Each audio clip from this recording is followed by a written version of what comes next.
Hey foodies, welcome to Grab a Bite. I'm your host, Gio Kawachi. Our guest for this episode is a historian slash culinarian who makes informative and entertaining content about the history of Filipino food. He blends historical and fun facts to explain how Filipino cuisine came to be. Our guest will talk about how he started his content and why he advocates for us to know the history of our food. So foodies, join us as we grab a bite with Roberto Villarcabral of Histolinarya Collective. Hey foodies, welcome back to Grab a Bite. Today we'll be highlighting a content creator that creates Filipino food content in a very unique way. He tends to go to the historical facts of certain ingredients and food items so that we'll have a glimpse of how they make this Filipino food or ingredients back in the day. I'm excited to have him on our podcast today, so let's all welcome Villarcabral of Histolinarya Collective. Hello. So, what's up, Rob? Doing good. You? How are you?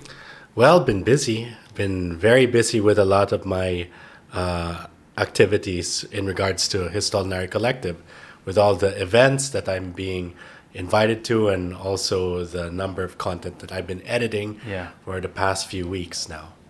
So aside from that, what have you been up to? Aside from editing, those events, anything major that's been happening with Histolinarya Collective right now? Pretty much that's it right now. And I'm already diverging into merchandising as well. Oh, speaking of merchandise, here it is guys, meron siyang cap. And then what else? Ano pa yung meron ka sa iyong merchandise list? Well, that's it for now, and I'm thinking about shirts and maybe other products in relation to my content quite soon. Can you give us like a brief maybe preview of what other merchandise you're trying to tap in? That one to be announced.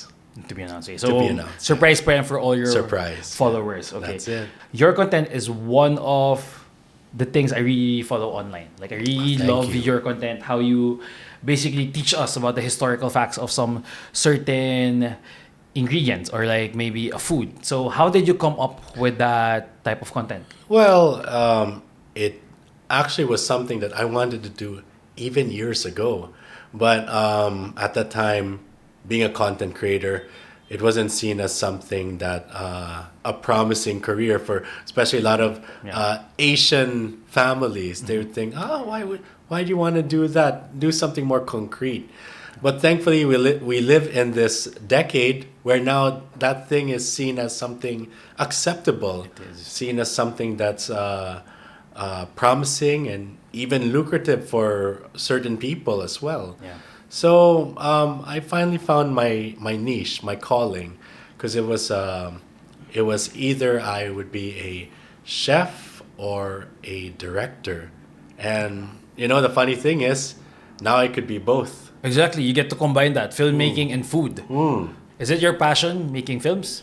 Yes, before Histolinarya Collective, before my career as a content creator, I've dabbled into short films also. I made my own productions, and I even got to work with some of the best in the industry at that time.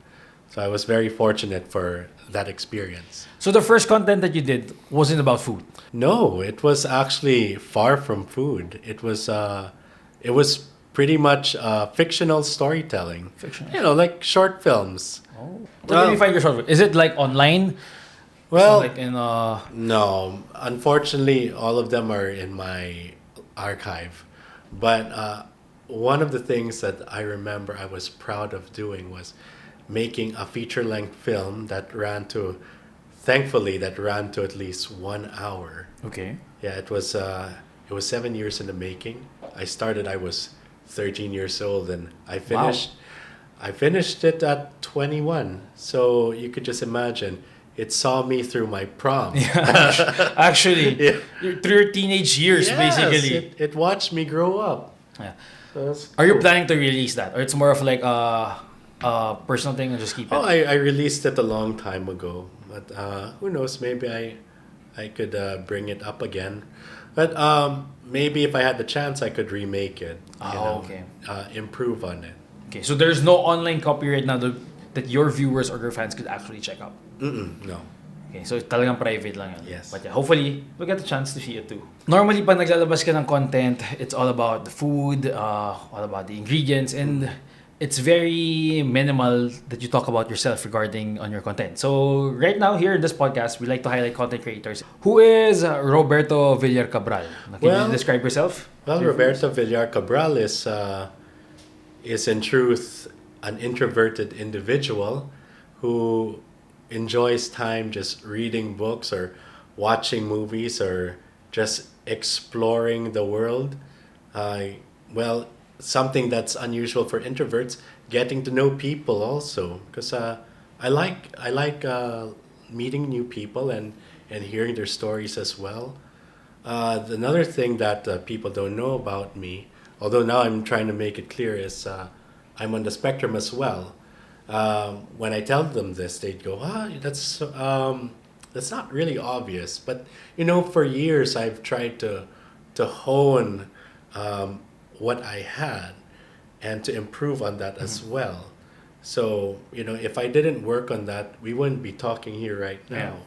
So I've gone a long way to from where I come from to where I am right now. As a content creator, is it a challenge being an introvert? Siyempre, pupunta sa mga events. and everything. Well, no, because again, something unusual for an introvert is I like meeting new people. Okay. And as long as the conversation's interesting and as long as the people are just as interesting, I would jive pretty well. Because the thing is, there's some people that you won't be able to jive with too. Agreed. They would just be all about themselves, or they would be into a certain interest that you're not interested in. Yeah. And of course, naturally, even if you're not an introvert, you would just distance yourself from that. You would be detached Agree. from the conversation. Yeah. So if you have something that both of you or all of you Connect with. yes, then it would be no problem for me. In fact, I'll end up doing most of the talking. But I have learned to refrain, so I can give space to a lot of the people in the conversation. Well, that's nice to know. Normally, when content creators are creating their content, people assume that everyone's extroverted. Especially with whatever content. Kasi nandun ka sa, TikTok or nandun ka sa Instagram. So you're thinking that, this person is a very outgoing person. Oh, yes. So it's very interesting to know na you yourself would classify you as basically an introvert. So I think that's something na hindi lahat ng viewers na-realize nila na sometimes the content creators does not really reflect kung ano yung mismong content nila. Right? The more you know, right? Yeah. If you would describe yourself in 3 words, what would that be? Fun, curious, exciting. Exciting. Fun, curious, exciting. Great. I love that. That kind of describes your content. Oh, thank you. Fun.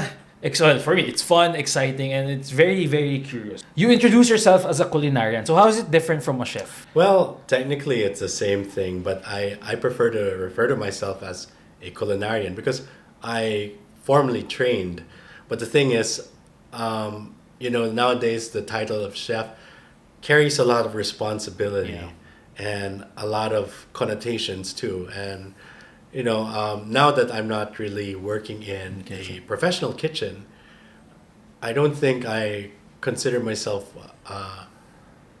in that hierarchy of chefs. Of chefs, yes. Yeah. So I prefer the term culinarian because it's more inclusive, it's more accessible, and it doesn't really have a lot of the responsibilities and the airs that the title of the latter belongs to.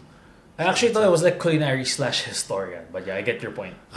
That's where the title Histolinarian comes from. So okay, so that's the combination of so from a culinarian I evolved into a histolinarian. So histolinarian would be half historian, but I wouldn't consider myself like in the hierarchy of all those great historians. I'm just starting out, but a guy who loves history, but at the same time does culinary work. This guy who loves food. Yes, in fact, one of my followers was the one who coined the term when he said, "I love that you make all these histolinary lessons." So I've adopted that term and I have used it ever since to land it to my channel, Histolinarya Collective. You said you love history and you love food. So when did this love for history and food started? Well, goes way back. I was always a very curious individual, so I always wanted to know what was going on around the world, or more so in my own backyard. So history and culinary, not many people realize that they actually go hand in hand. I mean, if you look my content, and if you look at a lot of my recipe videos, they're not just about preparing the recipe. They're talking about the background of each of the dish. It doesn't really divulge most of the time on the origin per se, but gives you an idea how that came about during the historical context when the dish was made. Yeah, how the dish came to be, Yes. right? Yes. So My family are a bunch of food lovers, but that's as far as it goes. They're the type that they will talk among each other and go, "Hey, let's dine at this place tonight," or "Where do you want to eat?" or "What do you want to have for dinner tonight?"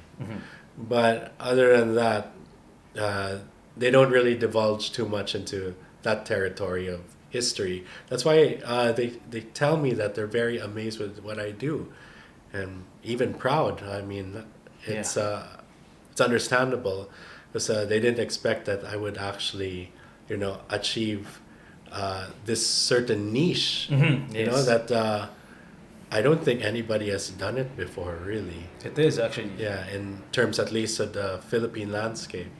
Yeah, I think you're one of the first, if not the only content creator that really dives deep into the history of our food. Yes. I mean, we have other content creators that dives deep into the ingredients, like Localpedia, which we had a talk before. Which, by the way, you guys should check out the episode.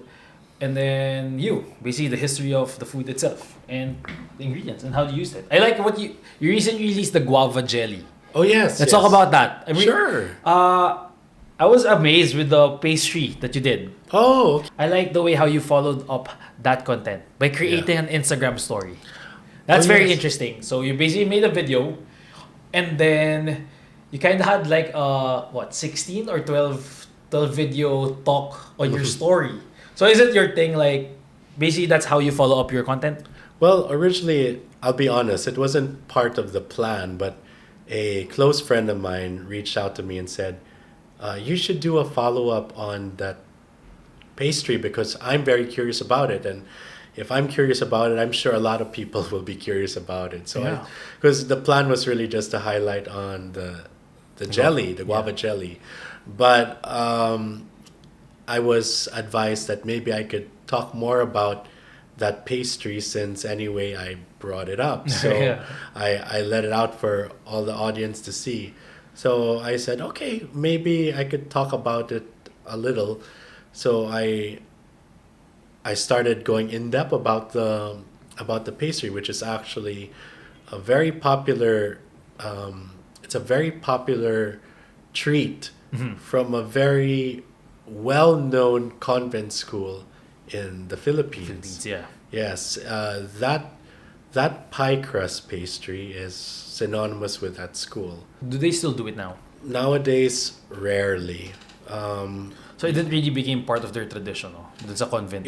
Yes, it became part of the tradition, and a lot of the alumni fondly remember about having that in their school cafeteria. Oh, okay. Yeah, it's served alongside their lunch. But interesting. I don't know if nowadays they still do that because when I visited their shop not too long ago, they said that they don't do it on site. They do it in another chapter of that convent somewhere a little further off from Manila. But they still sell it through that, basically that convent or something. Yeah, when enticed, that's when they make the tarts and then they bring it to the main campus. What is your process in creating those contents, in choosing which food to highlight today, and how I could source the material to basically create this content? You know, it's funny because it all depends on the availability of the ingredients too. So if I'm walking down the market and I see that this one's in season, I think about what recipes I can work around that, while it's still there. And then perhaps I can put the clip out as soon as I'm done recording it, or I'll save it for another time in conjunction with the season of the year when it's relevant. What about the reference for all the historical facts? Where do you get those? Do you have a book or something? Lots and lots of books, lots and lots of research, and lots and lots of field work too. So before it was more of a textbook approach to things, like in my earlier efforts. But then ever since I've started doing field work, it makes things more vivid, you know? Yeah. It allows me to understand more of the context of this particular ingredient, this dish. It makes me in tune with the people who prepare that. Yeah. Yes. So can you run us through what your field work is? Well, recently, for example, I went with Sherwin Felix of Localpedia. We went to Antique. Actually, we were there because we were invited by the local government to do some talks. But during our downtime, we went exploring around the vicinity of where we were based in Antique. So that allowed me to have a better understanding of their agricultural system, the livelihoods that are there, how they manage to work, how they manage to cope, how they struggle through all of these circumstances. And it's something that you can never take away, that experience. It's something that really, that not even reading in a library could do. Yeah. Yes, because you're there on site. You're seeing it with your own eyes. Because if you're reading a book, it's all through theory or through secondhand accounts. Exactly. What I mean? Like, It's very different to be there, experiencing it firsthand. yeah, like for example, the ones who wrote one of our earlier records were the Spanish who were here, the Spanish missionaries. But so we're basing a lot of citations from them. But then if you think a little deeper, we can't also take their word as gospel. Yeah. Because they're working on what they understand. Like, for example, a Spanish missionary would say, he wrote down that sinigang meant something that is boiled. Okay. Which, yeah, that's true. But then at the same time, there are so many terms for boiling. And maybe at the time that he was writing down these records, he was just asking a local what it meant, and the local probably didn't understand so much. Yeah. Even if the guy was already talking in the native language, whether it's Tagalog or whatever. But of course, maybe something was lost in translation, so they only got those certain tidbits, Yeah. not the exact Mga thing. hearsay na lang, kumbaga. Not necessarily hearsay, but then probably just a snippet of what it actually means. So let's say the guy asked, so what does this sinigang mean? And the local said, just quickly, to boil. Yeah. We're boiling something right now. Okay, I'll write it down. So it means that it's to boil something. Yeah. But then maybe the truth is it actually means boiling something The souring agent. in the souring agent, yes. So there's that. There are a lot of the missing pieces. If we take things too literal, we lose a lot of things. But then if we're there in the field and interacting with these people who are still practicing these certain crafts up to now, we get a clear understanding of what really is the bigger picture. Yeah. Yeah. So that's how you tackle basically researching on ingredients. What about dishes? Because you're also highlighting dishes. So where do you get those reference cookbooks? And I'm really interested because I'm a big fan of cookbooks. I haven't seen an old Filipino cookbook in a while. So I'm really fascinated with you referencing this old cookbooks like the 1913 stuff and everything. So where do you get those books? Various sources actually. Some at the house, some were contributed by colleagues, things like that. It depends. It depends on where I can get access to these material. Sometimes it can even be in the archives. It's just right there, right in front of you, and nobody bothers to notice until you just discern a little. It's right over there. Yeah. Yeah. What's the most interesting recipe that you've seen so far in all those old cookbooks that we don't actually consume anymore? We don't eat it. Let's see. There's one that I did, a 1924 recipe for Humba. Okay. The first printed recipe. And it's interesting because it doesn't have soy sauce. Oh. It's just tausi.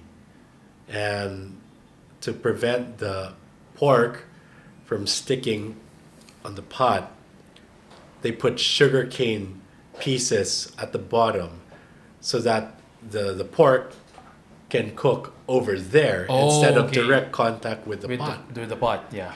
Yeah, that was very interesting for me because it gives you an idea how they were doing it in 1924. Is it the exact way of how they did it? Maybe not, but it's representative of the time. Yeah. Perhaps somebody else around that time period did it a different way, but that's the one that happened to be published on print. Yeah. So most likely that's the general way of doing it back then. Representative, yeah. Not necessarily general, but then it gives you an idea what they were doing at that time or what the ingredients were around that were available. So let's see the recipe, for example. There's no soy sauce. Okay. But Humba, as I mentioned before in that clip, was a evolution of the Hongxiao Rou, this dish in China which has vinegar and soy sauce.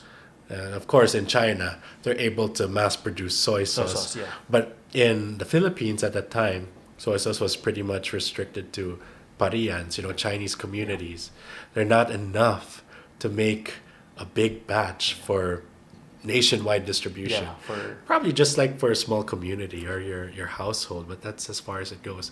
That's why I guess the tausi came into the picture, because when you think about it, it's more salty. Yeah, it's like soy sauce except with more solids. Yes. The beans, the soybeans, and that's probably why Humba right now has tausi, even if now we have soy sauce. Tausi has become a prominent, synonymous with Humba. Yes, a permanent fixture in that dish.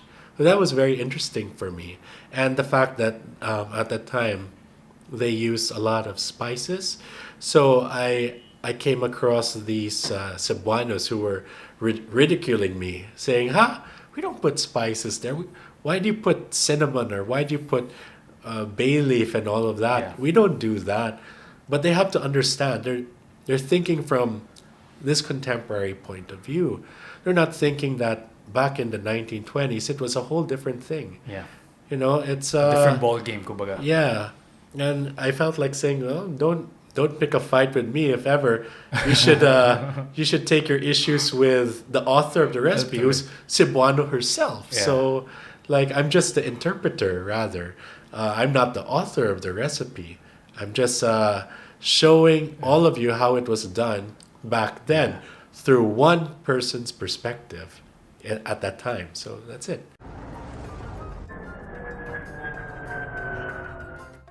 Welcome to Flavors of the Region, where we take you to delicious culinary spots here in the Philippines. Tara, let's explore Tagaytay, Batangas, Bacolod, Iloilo, Pampanga, Quezon City, and Davao. Kain tayo! Catch all the episodes of Flavors of the Region on our YouTube channel, Bitesized.pH. Everybody's got their own source of thing. amusement. Yeah. Yeah, in my case, I like just reading and traveling, just learning about new places, meeting new people. Abroad or local? Both. If I have the chance to go abroad to check out what's new right now, sure. But I'd love to visit more of the country because I've seen places abroad, but I've seen less of the Philippines actually, and it's only recently in my career as a content creator that I'm only getting to know a lot of the country right now. And that's where the fieldwork comes in, because you get to be familiar with the people and their craft and all those other things that are part of the environment. So yeah, it really is eye-opening for me. Yes. Which region or province are you trying to get to know now? Any targets? If I ever get the chance, I'd love to go to the south of the archipelago. So Mindanao. The only place I really have gone to Mindanao was the north.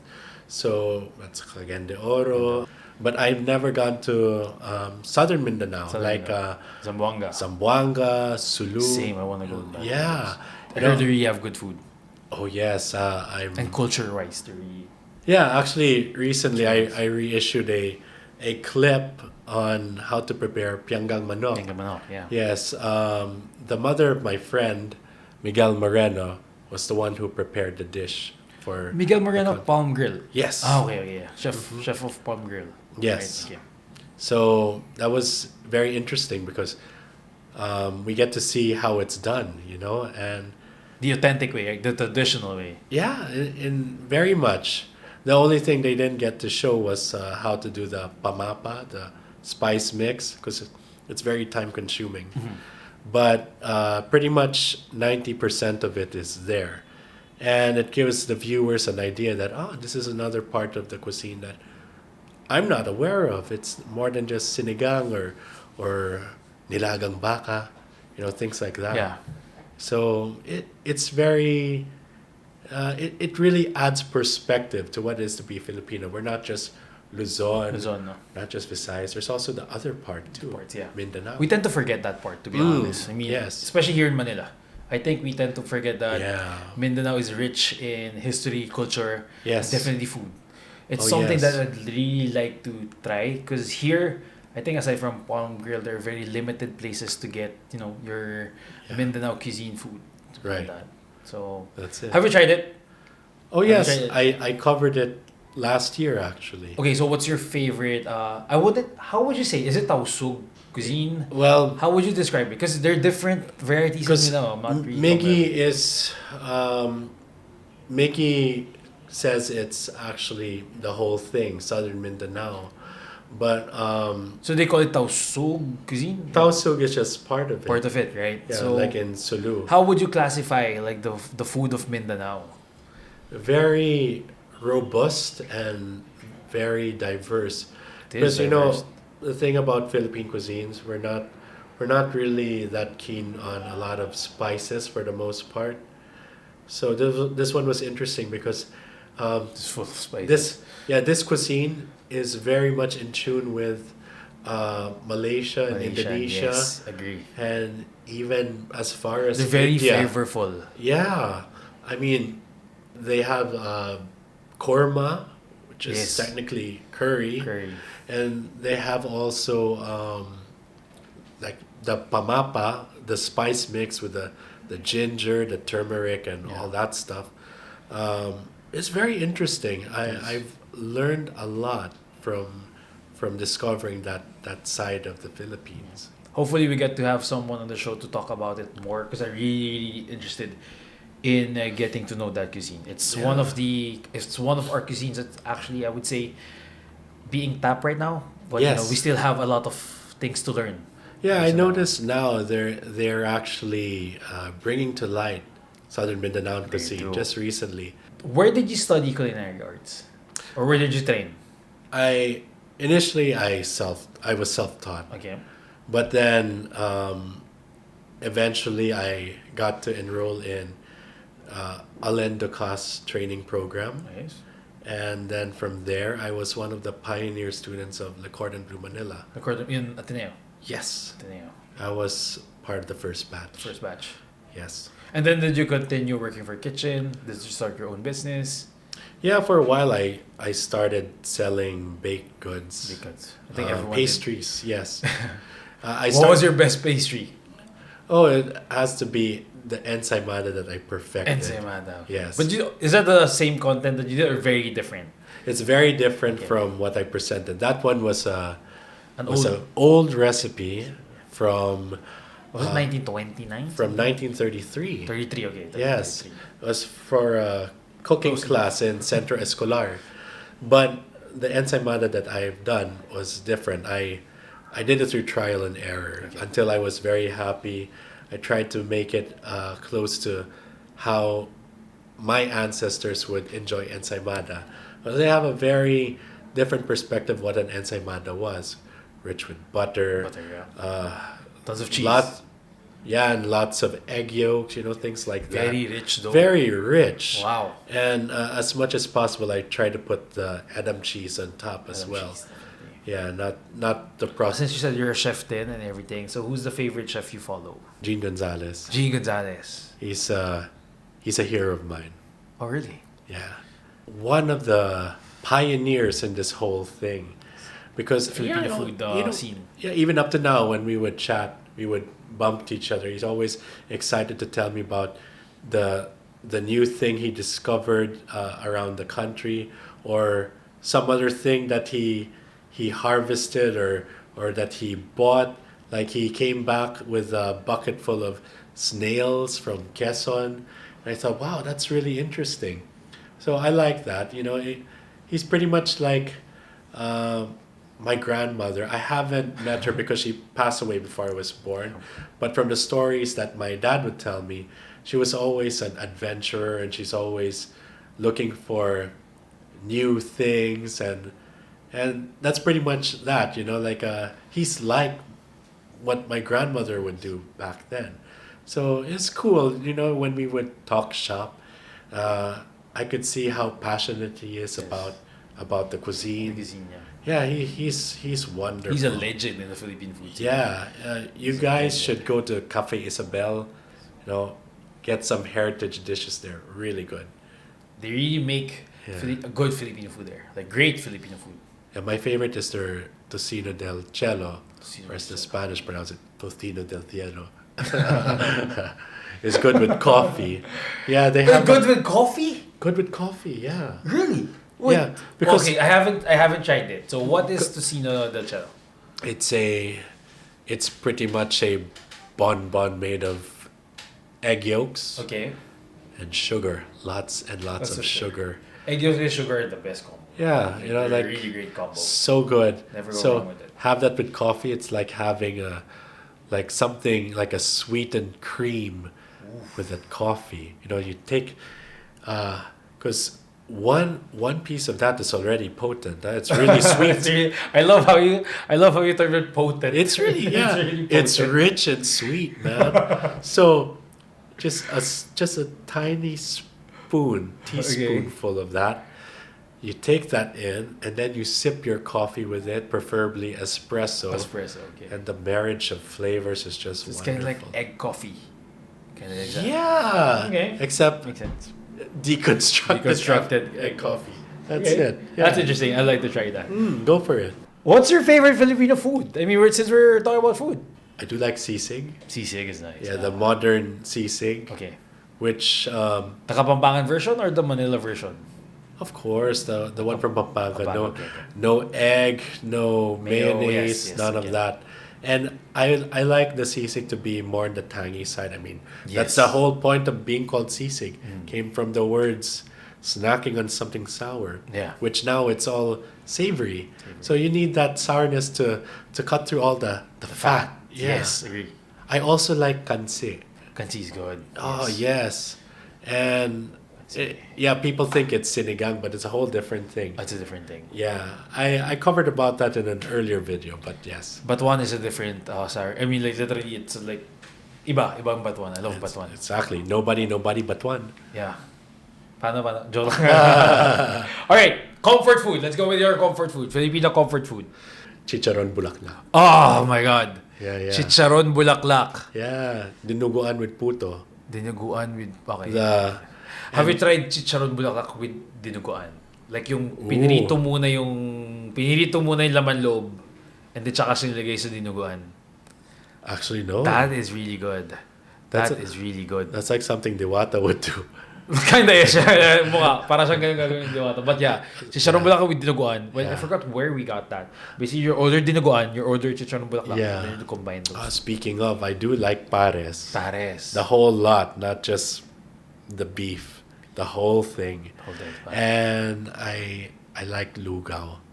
Especially the arroz caldo variant with the chicken. Yeah, that one is very comforting. That's comforting. That's comforting. Agree. Yeah, especially on rainy, gloomy days like this is perfect. Agree.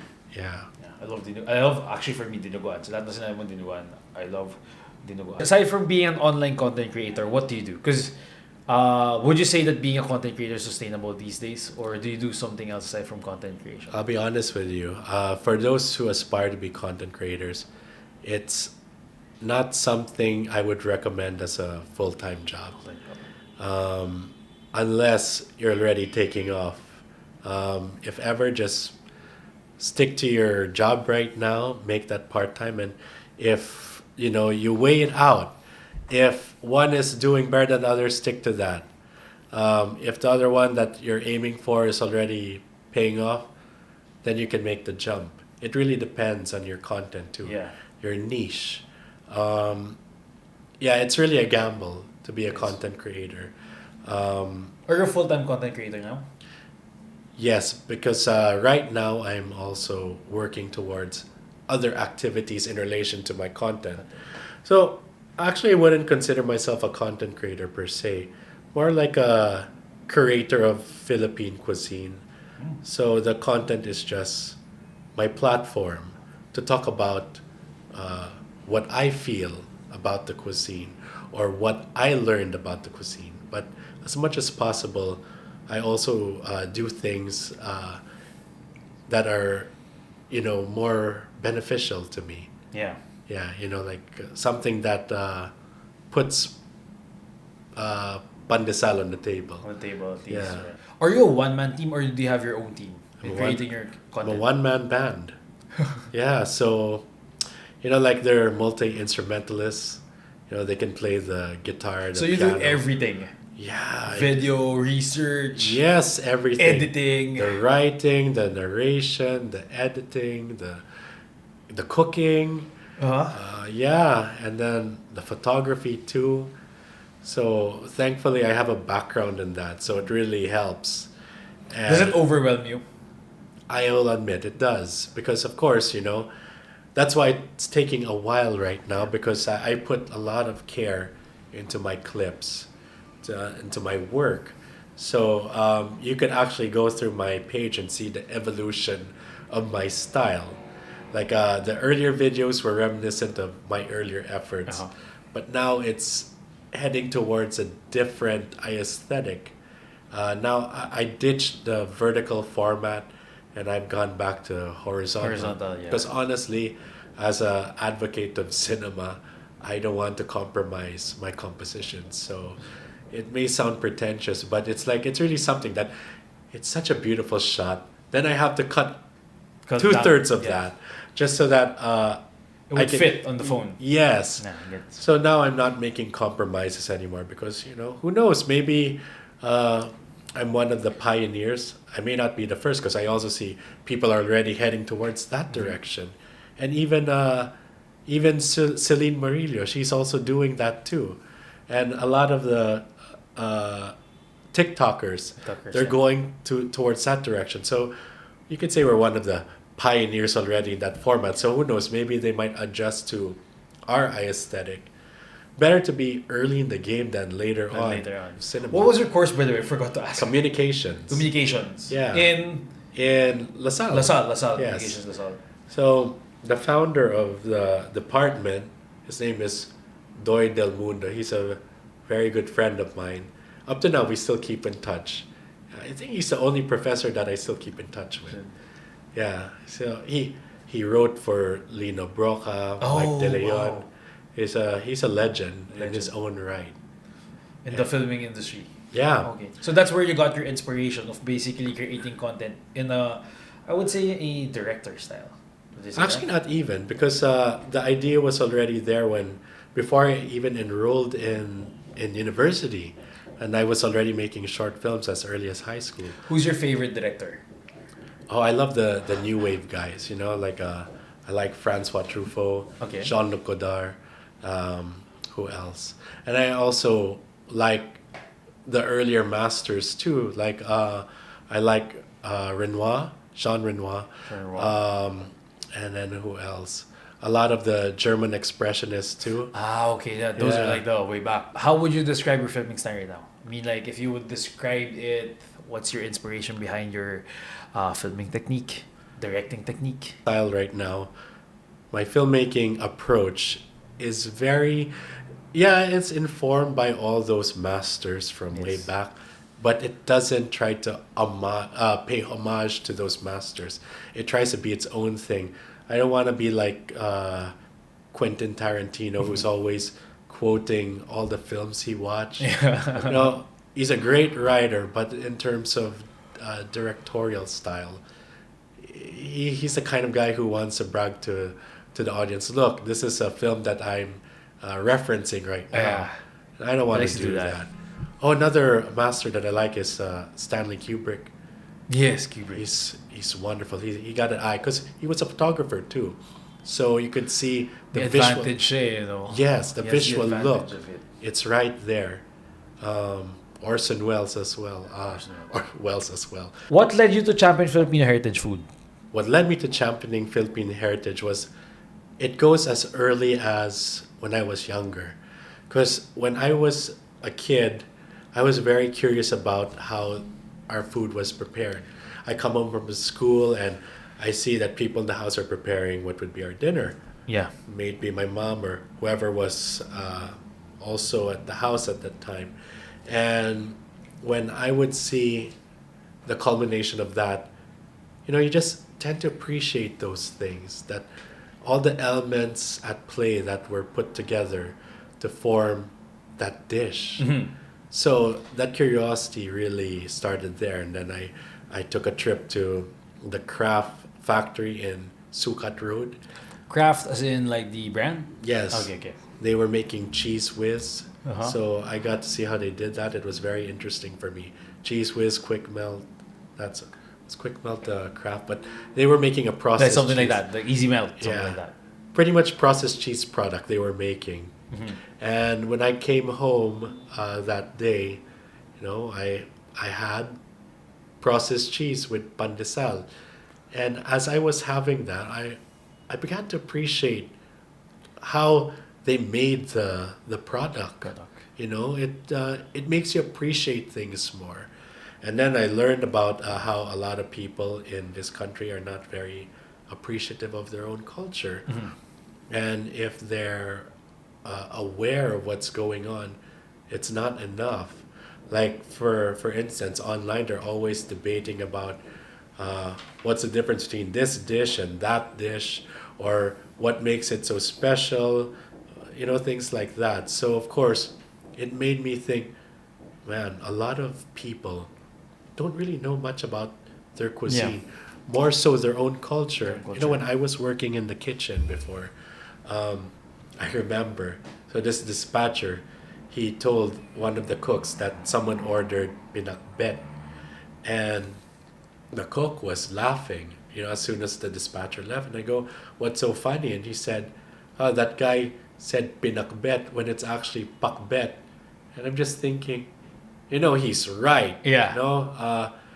Pinakbet is the product of the pakbet. Bet. So it shows you how that ignorance is masked by an arrogance also. And maybe I can't change it, but I can inspire that change in my own little way. Yeah. That's a culmination. A lot of these things, these factors, played a big part into forming this this endeavor of mine with the social media page. It really culminated when I took a trip to Liliu, Laguna. Okay. When I went there, I initially went there to look for slippers because they're known for that. Okay. Then I found That's out. interesting. I didn't know about that. Then when I went there, I found out they were just sold there, and the slippers were made somewhere else. Thankfully, still in Laguna, but still the fact that you're known for the slippers and you're not even making the slippers anymore. Yeah. So I was very bummed out about it, and I just decided to walk around the main street. And then I saw a cart of Altissima mangoes, or as they call it there, paho. And I said, "Oi, I haven't seen those in a while. I should get."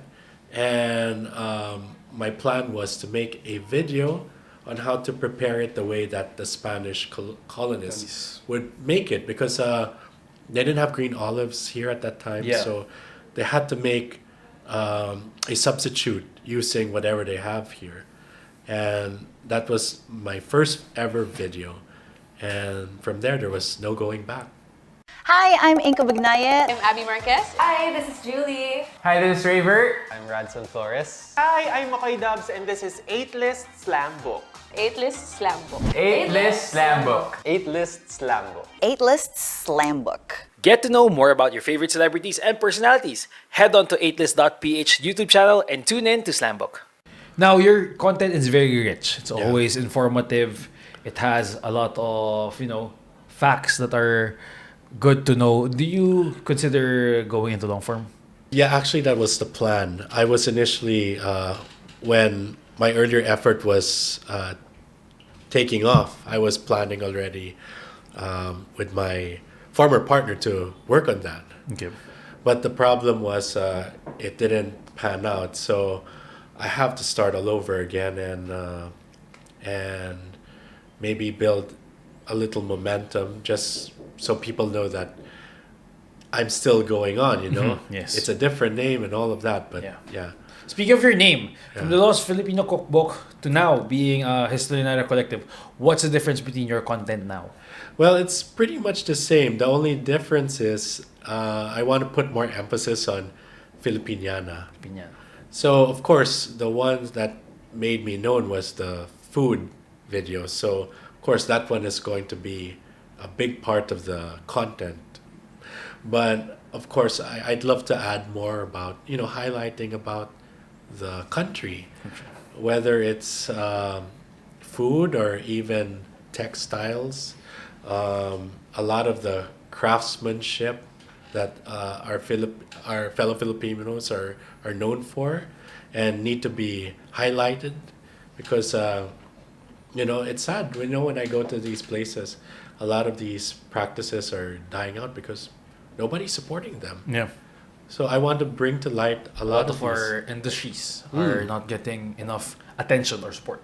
Yes.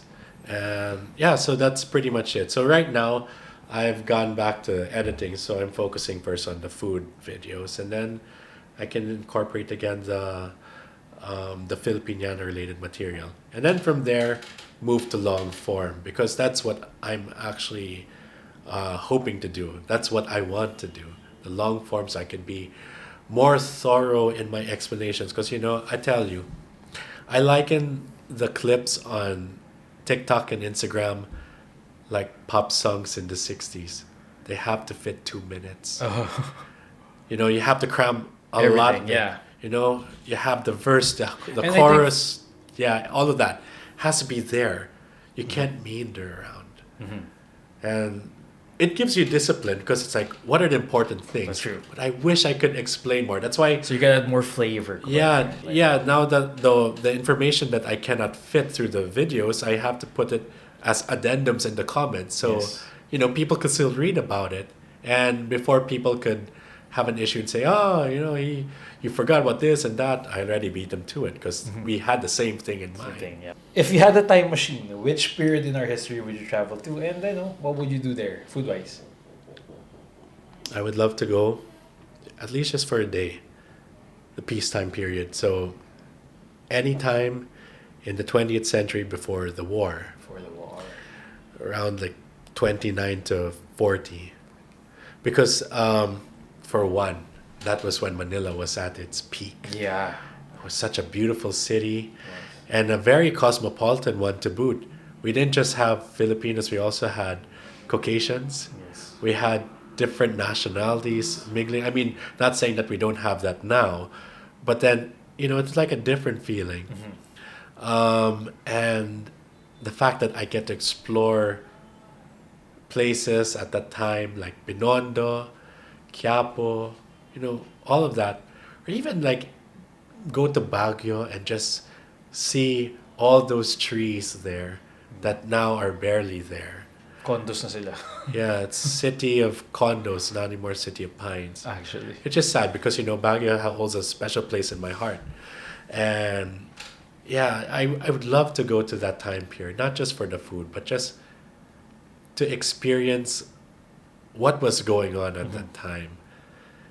Because by understanding what was going on at the time, you'll know what were they eating, what were they enjoying as a meal or as a dessert or something like that.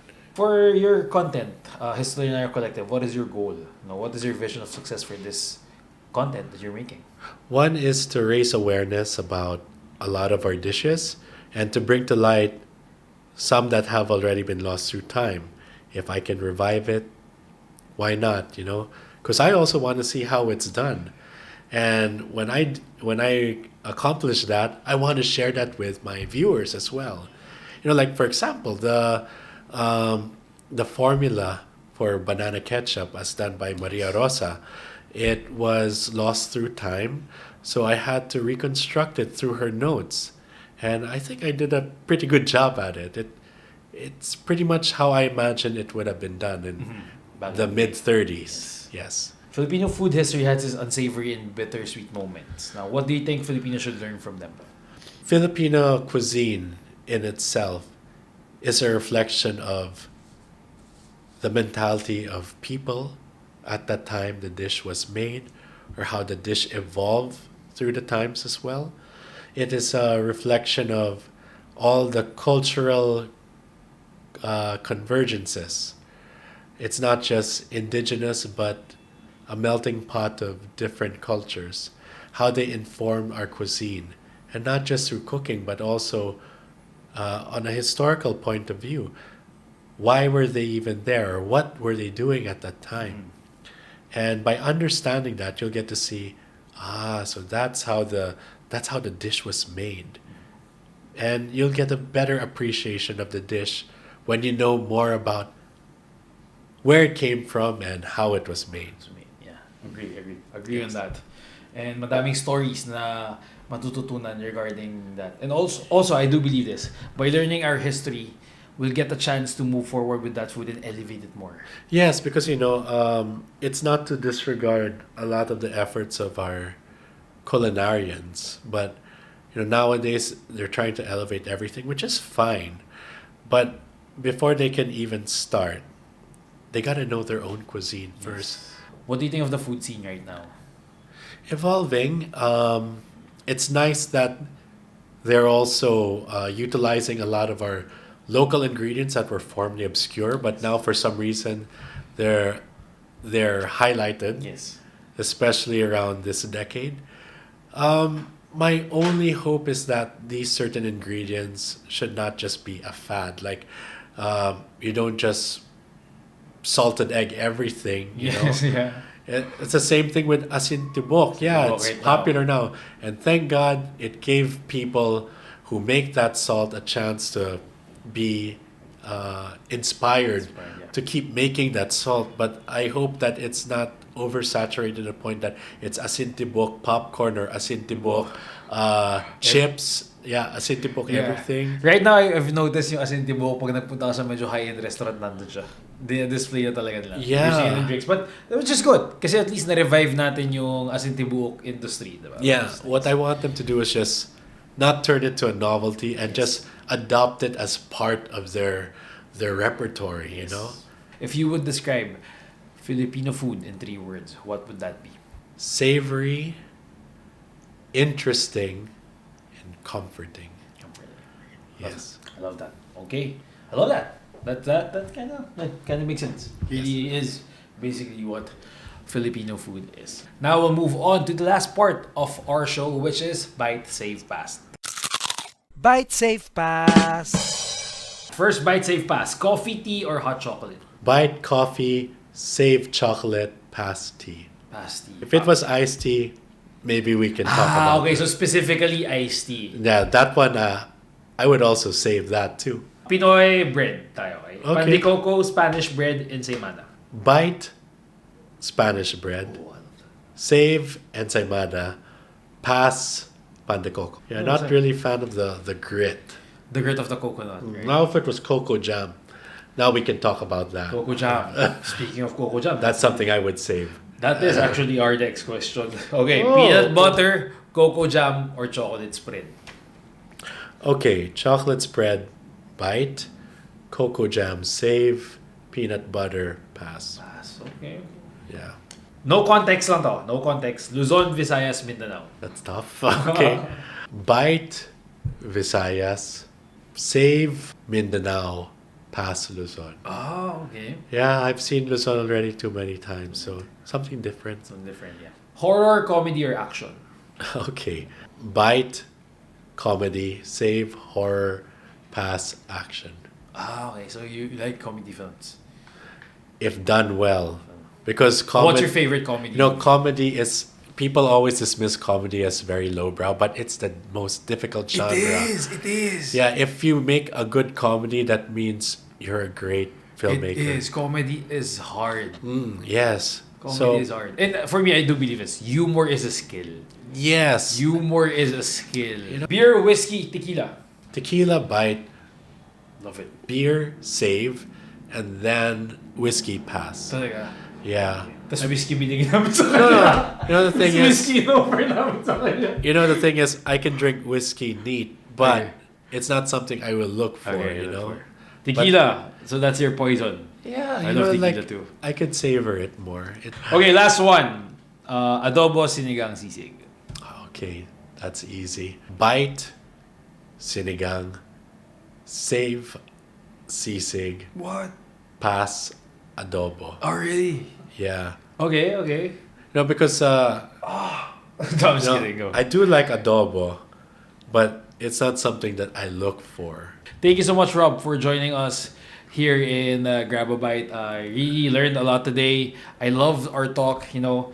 I was expecting na medyo shy type ka, but then again, you know, di pala. Sabi mo, introverted ka from the start, but you know, you gave us a lot of insights regarding Filipino cuisine, and plus, you know, I think the viewers got to know you more in this episode. Yes. And also, before we end it here, I just want to thank all those people, those cultural workers who walked so we can all run. You know, because if it weren't for them, I wouldn't be here. None of us culturally related content creators would be here right now. So I want to thank all of them for all the work that they did. So thank you guys, thank you. Maraming salamat sa inyong pagtatrabaho para magkaroon kami ng chance to give out this, you know, interesting and informative contents, just like the content of Histolinarya Collective. So Rob, here, you can plug all your socials, and if you have any partnerships or future projects, maybe you could... Yes, please follow my page, Histolinarya Collective, on Instagram, TikTok, and Facebook. And for upcoming projects, I will be releasing a few clips where I will be collaborating with Sherwin Felix of Localpedia. So that's something to look forward to. And that's something that a lot of our mutual followers are actually looking forward to as well. They were hoping to see the day that we would both collaborate on projects. So I will be uploading it either this week or this coming week. So abangan. All right, so thank you so much. It's been nice talking to you, and that's it for us here on Grab a Bite. We'll see you again next time, foodies. Thank you. See you. Bye. Bye. If you enjoyed this podcast, don't forget to follow all our socials at BiteSized.ph para updated kayo sa new episodes namin. See you in the next episode, foodies. Bye!